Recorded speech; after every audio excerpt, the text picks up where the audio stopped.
Dito ako sa taas, Bilas. O nga pala, Bilas, hindi makikita yung kwan, tawag dito, yung screw niya. Kasi nga tatlong kwan lang ito eh. Ganito siya. Tatlong parang span. Tatlong linya lang yan. Bali 1, 2, 3, 4, 5. Ay hindi ah. O tatlo.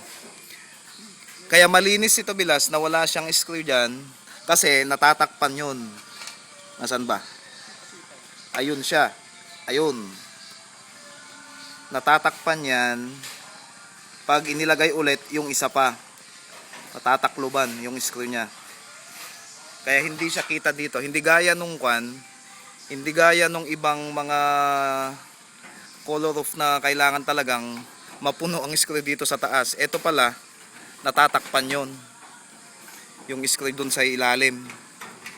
Kasi nga halimbawang tawag dito, dito sila maglalagay ng mga screw diyan.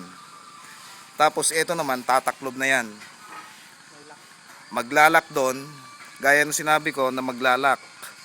Kaya hindi mo kita talaga yung screw yon sa ilalim kasi natatakloban. Oo. Oo. Oo, Bilas, ganun yon. Kung dito sa taas, halimbawa sa ibabaw yung text screen niya, pwedeng mag-leak yun. Kasi nasa ilalim eh. Nasa ilalim nito. Diretso dyan halimbawa.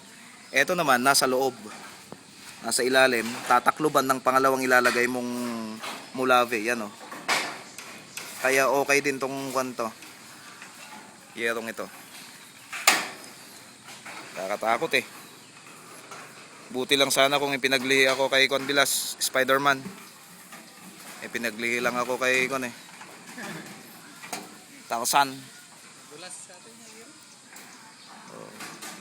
Tutuntong sana ako dito, Bilas, kaso nga lang tingnan mo lang oh. Tingnan mo tong tubig na yan.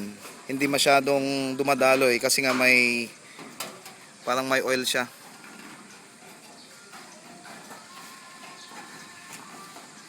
Oh, ayan na.